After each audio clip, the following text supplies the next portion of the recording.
कहाँ कहाँ से गुजर गए कि आज के एपिसोड में मैं ऋषरा विद्यापीठ के बारे में बताऊंगी। ऋषरा विद्यापीठ वो हाई स्कूल है जो ऋषरा में है। ऋषरा माने उत्तर पाड़ा से इस तरफ बर्धमान तरफ जाने के लिए 3 स्टेशन, हिंद मोटर, कोन्नगर, फिर ऋषरा। मैं अपना ग्रेजुएशन करने के बाद वही ऋषरा विद्यापीठ ज्वाइन की थी।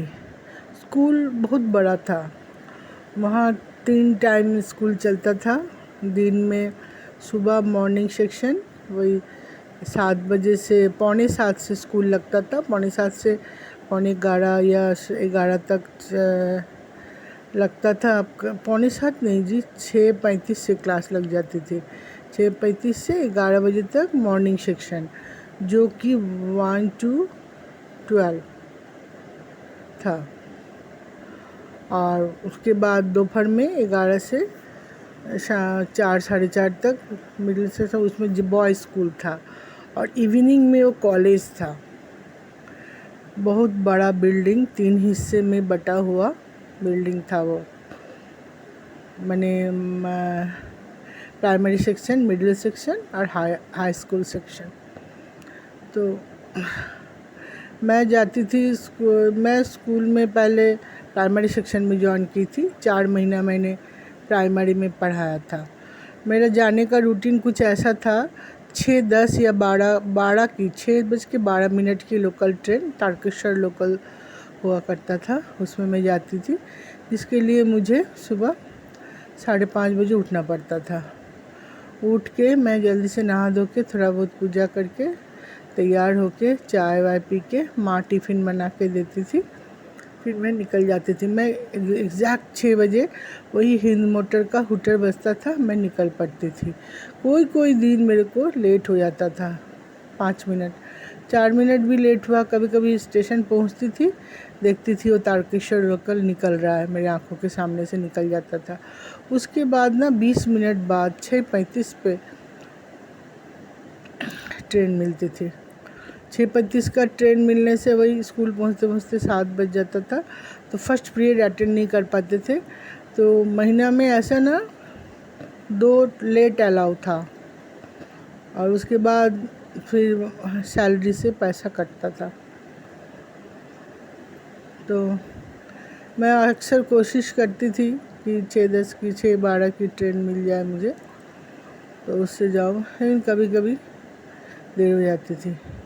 प्राइमरी सेक्शन का एक्सपीरियंस बताऊं, छोटे छोटे बच्चे प्यारे से मासूम। मेरा बचपन तो पहले ही गुजर चुका था, मेरे भाई बहन भी बड़े हो गए थे। तो मेरा ना अरेंजमेंट क्लास लगा देते थे लोग।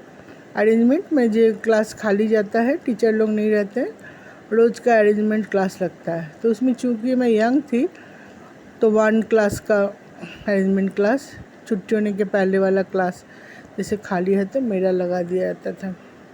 मैं उतने छोटे बच्चों के साथ जाऊं, क्या करूं, कुछ समझ में नहीं आता था। कभी कभी कहानी सुनाती थी, उतने छोटे बच्चों का कहानी। बच्चे बहुत चंचल भी होते हैं, उन लोगों को उतना कहानियों से किसी को मतलब भी नहीं रहता है। शांत भी रखना है, क्योंकि वही क्लास होता है जो सबसे ज़्यादा स्कूल में हल्ला करता है। उस स्कूल के जो सेक्रेटरी थे, ओझा सर, बहुत ही स्ट्रिक्ट। बीच बीच में वो धोती कुर्ता में रहते थे। दिलीप कुमार टाइप की उनकी पर्सनालिटी थी। जैसे दिलीप कुमार टाइप की पर्सनालिटी थी, वैसे बात भी करते थे। और एक राउंड लगाते थे। जब वो राउंड लगाते थे स्कूल में, सबको, मैडम सर सबको पता होता था कि ओझा सर राउंड लगा रहे। पिन ड्रॉप साइलेंट, स्कूल में कोई आवाज़ नहीं। लेकिन वही क्लास 1 को मैनेज करना मुश्किल होता था। उन लोग के लिए ओझा सर का कोई मतलब नहीं, वो लोग हल्ला करेंगे। और मुझे ये लोग छुट्टी के पहले वाला क्लास उन्हीं लोग के साथ लगा देते थे। अच्छा, बड़ा मुश्किल। एक बार बहुत अजीब वाक़या हुई। मैं कागज़ फाड़ के ना उन लोगों को नाव बनाना, चिड़िया बनाना, ये सब सिखा रही थी। तो मैं सामने फर्स्ट सेकंड बेंच तक ध्यान जाता है ज़्यादा, देखी सब बच्चे करने की कोशिश कर रहे। फिर हो गया, क्लास ख़त्म, चली गई। दूसरे दिन जब स्कूल आई, हमको प्राइमरी सेक्शन के जो हेड थे ना, वो हेड मास्टर थे, मतलब मेल टीचर थे। उन्होंने मुझे बुलाया, बोले देखिए 5 गार्जियन आके बैठे हैं आपकी शिकायत लेके। मैं घबरा गई। मेरा उस समय उम्र क्या था, कुछ 20 साल की थी मैं। तो मैं घबरा गई कि मेरे पता नहीं क्या शिकायत ले आए। वो लोग बोले कि लास्ट बेंच 2 के बच्चे क्या किए, जिन लोगों को कॉपी समझ में नहीं आया वो लोग ना अपना किताब फाड़ फाड़ के सब चिड़िया तितली ये सब नाव सब बनाने लगे थे। सब बहुत बच्चों ने अपना किताब बीच बीच के पढ़ने से फाड़ लिया। मैं तो सॉरी वारी बोली, हाथ जोड़ी, लेकिन मुझे बहुत दुख हुआ मालूम। घर आके मैं बहुत रोई थी उस दिन। अपमान किसको कहते हैं उस दिन मुझे पता चला। मैंने ऐसे देखिए घर में माँ डांटती थी, पिताजी कभी कभी 1-2 शब्द बोले हैं, ऐसे मेरे पिताजी कुछ बोलते थे, माँ अक्सर डांटती थी। तो समझ में आता था गलती हुआ या नहीं भी हुआ है, माँ बड़ी हैं डांट रही हैं। स्कूल में भी जब पढ़ती थी टीचर लोग पढ़ाई वढ़ाई के लेके ही डांटे हैं, ऐसे बिहेवियर ये सब को लेके मुझे कभी डांट नहीं पड़ा। लेकिन ये पहली बार हुआ आज कि जन समक्ष में मेरे अपमान हुआ, जैसे बहुत अपमान लगा था। उसके बाद से ही मेरी इच्छा थी कि मैं ये सेकेंडरी सेक्शन में चली जाऊँ। तो जब मैं लोकल ट्रेन में आती थी ना तो हिंद मोटर से चढ़ती थी एक मैडम सुधा, वो असिस्टेंट हेड मिस्ट्रेस थी। उनसे मेरी अच्छी दोस्ती हो गई थी। हम लोग प्लेटफॉर्म से उतर के रिक्शा में उतर के ना हम लोग पैदल ही जाते थे रिक्शा विद्यापीठ। रेयर हमको लगता है 2 साल जो मैं जॉब की थी, 2.25 साल, उसमें 1 या 2 बार रिक्शा से गई हूँ, भी बारिश के लिए। नहीं तो जितना भी मेरे घर से जितनी दूरी थी स्टेशन की उतनी ही दूरी थी वहाँ से भी रिक्शा विद्यापीठ। तो हम दोनों मैडम, हम और सुधा मैडम थोड़ी नक्चरी होती है ना, मिडिल हाइट की, जया भादुरी टाइप की उनका पर्सनालिटी था। जया भादुरी ज़्यादा सुंदर है, मैंने हाइट कदकाठी बोलिए तो ऐसा एक मिडिल एज की 50-52 की महिला थी। उनके जीवन की कहानी ये थी कि उनको बच्चा नहीं था। उनके पति हिंद मोटर में अच्छे पोस्ट पे जॉब करते थे। उनसे मेरी दोस्ती थी तो वो अक्सर बोलती थी तू आजा हमारे इसमें सेकेंडरी में, तेरे साथ मेरा अच्छा है, तेरे को अच्छा क्लास दिलवाऊंगी। तो जिस दिन ये कांड हुआ ना उसके दूसरे दिन ही मैंने उनको बोल दिया कि मुझे आप अगर लेना चाहें तो ले सकते हैं। तो उन्होंने मुझे सेकेंडरी में ले लिया। उसी बीच ना मेरे नाना जी ख़त्म हुए और मेरे माँ लोग भी गए गाँव। मैं नहीं जा पाई थी क्योंकि उसके बाद मेरे स्कूल में छुट्टी नहीं था और मेरे पति भी तब थे मेरे पास, तो मैं वहीं थी। उसके बाद फिर मेरा बेटा मेरे पेट में आ गया था, मैं प्रेग्नेंट हो गई थी। तो स्कूल लेकिन मैं जाती थी रोज़, मैं स्कूल जाती थी और शाम को हम कुछ बच्चे 2-4 बच्चे मेरे घर में भी पढ़ने आते थे। उस समय थोड़ी सी मेरे घर की आर्थिक स्थिति थोड़ी डामाडोल थी। मेरे पिताजी रिटायर हो चुके थे और भाई और तो कमाने वाला कोई नहीं, तो मेरे ऊपर कितना खर्चा करेंगे। तो मैं अपना कोशिश करती थी मेरा जितना खर्चा वर्चा हो सब इसी में हो जाए। तो ऐसे ही पढ़ाते पढ़ाते सेकेंडरी में जब मेरे को टिफ़िन के टाइम में बच्चे मुझे बहुत प्यार करते थे। तो टिफ़िन टाइम में बच्चे ना और टीचर्स उनके बाहर आके झांकते थे कि मैं कुछ मंगवाऊँ बाहर से। टीचर लोग मंगवाते थे, बच्चे लोग को बुला बुला के इधर आ। मेरे लिए कुछ बच्चे स्पेशल थोड़ा आते ही थे।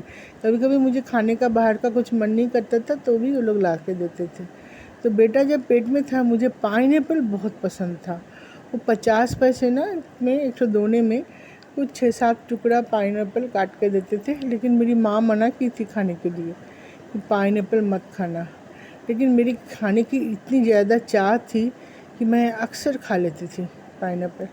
तो लोग ला के देते थे। जैसे स्कूल से कुछ कॉपी लेके घर जाना होता है चेक करने के लिए, प्रैक्टिकल कॉपी ये कॉपी, तो स्कूल से निकलो कोई ना कोई लड़की आके आपके हाथ से कॉपी ले लेंगे। लेके फिर वो एकदम उत्तर पाड़ा कौन लिया, वो कौन से ट्रेन में कौन से बोगी में चढ़ी है मुझे कुछ पता नहीं। लेकिन उत्तरपाड़ा में जैसे अपने घर के पास आई मेरे हाथ में आके कॉपी दे दिए। वो लोग सब जानते थे कि मैडम का घर कहाँ पे है। और स्कूल में सुबह स्कूल के लिए निकलती थी ना एकदम good morning ma'am, good morning, आगे से पीछे से इधर से उधर से। स्कूल का टाइम था एक ऋषा विद्यापीठ, दूसरा वाणी भारती वहाँ स्कूल था। वो दोनों का एक ही टाइम था। तो वो सुबह 6, 10, 12 वाली ट्रेन पूरा यही बच्चों से और टीचर से भरे हुए रहते थे, लोकल ट्रेन। तो उस स्कूल में मेरे को बड़ा अच्छा लगा। इसी बीच मेरा बेटा पैदा हुआ। बेटा मेरा पैदा हुआ 28 जनवरी और मैं 26 जनवरी तक स्कूल गई थी। फ्लैग होस्टिंग जो होता है 26 जनवरी का, तब तक मैं स्कूल गई थी। और 27 को थोड़ी तबीयत ख़राब थी तो फिर नहीं गई। फिर मैं 1 महीना मैं छुट्टी ली थी, मैटरनिटी ली। वो ठंड का समय था, शॉल ओढ़ के स्कूल जाती थी। एक और हास्यास्पद बात है, जब मार्च 1 को मैंने ज्वाइन किया था स्कूल फिर से। 2-3 मार्च को मेरी एक सहेली से मेरा मुलाकात हुआ तो देखी मैं बेबी शैम्पू, बेबी सोप ये सब खरीद रही हूँ। तो उसने मेरे से पूछा, तुम ये सब किसके लिए? मैं बोली मेरे बच्चे के लिए। बोले तुम्हारा बच्चा कब हुआ? मैं इतनी दुबली पतली थी और ऐसा मेरा फिगर था कि इस ठंड का दिन भी इसमें बीता, किसी को पता तक नहीं चला कि मैं माँ भी बन गई। तो ये सब सोच कर कभी इतना अजीब लगता है। अभी मैं खुद इतनी मोटी हूँ कि क्या बताऊँ। तो बच्चा होने के बाद भी फिर मैं स्कूल जाती रही। उसके बाद ऐसे करके मैं करीब 1.25 साल मैंने पढ़ाया था। तो जनरली 8-9 को बच्चों को पढ़ाती थी मैं। जियोग्राफी और इंग्लिश, ये 2 का क्लास मैं लेती थी। अरेंजमेंट क्लास किसी किसी चीज़ का ले लेती थी। इसके साथ एक बुरा बात क्या भी हुआ, मेरे को कॉपी जांचने के लिए दिया गया। एक बिजनेसमैन फैमिली से मेरे पास आए और आके बोले मिठाई का पैकेट और कुछ पैसे लिफाफे में लेके आए। सोचिए उस समय की बात है, ये बात बता रही हूँ दोस्तों, 1986-7 की बात है। और बिजनेसमैन आए और आके बोले मेरे को पता चला है आपके पास इस क्लास का कॉपी है, मेरे बच्चे हैं, आप कर दीजिएगा इसको। तो उसके बाद उनका बोलने का ना कुछ ऐसा था, धमकी टाइप का। मैंने आँख भी बड़ा बड़ा करके मेरे घर में बोल के चले गए। मेरे पिताजी बाद में जब सुने तुरंत बोले तुमको वापस कर देना था। क्योंकि मैं डर गई थी, मालूम मैं कुछ बोली नहीं। लेकिन इतना बुरा उनकी बच्ची जो रिज़ल्ट की थी, मैंने उसको 6, 5 ऐसे नंबर मिला है पूरे कॉपी में। तो हुआ क्या, मैं उसको पास कराने के लिए जस्ट 0 लगाना पड़ा मुझे। तो एक लड़के उनके 2, एक भतीजी थी एक बेटी थी। एक को 6 मिला था, एक को 7। हुआ क्या, एक को 60 मिल गया, एक को 70। क्योंकि कॉपी की स्क्रूटिनी फिर होती है, वो हो चुकी थी। मैं उसको काट कूट नहीं सकती थी, वही 0 ही लगा सकती थी। आगे लगाने से कुछ फ़ायदा ना, मैं पीछे ही लगा दी। मैं आगे भी लगा सकती थी, पता नहीं मैं क्यों पीछे लगा। हुआ क्या, जिस दिन कॉपी बच्चों को दिया जाता है, रिज़ल्ट निकला, कॉपी नहीं रिज़ल्ट निकला, तो जो बच्ची सही में क्लास में अच्छी थी उसको नंबर, ये जो फेल वाली लड़की उसको ज़्यादा हो गया। वो आई मेरे तरफ आके बस मैडम मेरे को इतना कम कैसे मिला। और उससे भी ज़्यादा उसका सवाल था उसको इतना कैसे मिला, उसको तो कुछ नहीं आता है। मैं इतनी शर्मिंदगी महसूस की थी दोस्तों, आज भी वो फीलिंग मुझे याद है। बहुत बुरा लगा था, बहुत ज़्यादा बुरा। लेकिन मैं इस डर से कि मैं रिश्ता जाती हूँ, और रिश्ता एक मैंने फैक्ट्री वालों वाला जगह है ना, मैंने फैक्ट्री एरिया जो होती है ना, उस समय गुंडागर्दी ये सब भी होता था। तो डर के मारे मैंने उनके बच्चे को नंबर दिया था, अकेले जाती आती थी। तो यही सब रहा ऋषा विद्यापीठ का। मेरी एक्सपीरियंस बहुत अच्छा रहा। टीचर्स में भी पॉपुलर थी, बच्चों में भी। और सुधा मैडम से तो मेरी अच्छी दोस्ती, माँ और बेटी जैसा हो गया था। उनके यहाँ आना जाना सब कुछ। कुछ दुख भरी यादें भी हैं उसमें, जिसकी मैं भी यहाँ जिक्र करना नहीं चाहूँगी। कुछ बातें मन में ही रह जाएं तो अच्छा रहता है, उसको निकालने से और दुख बढ़ जाता है।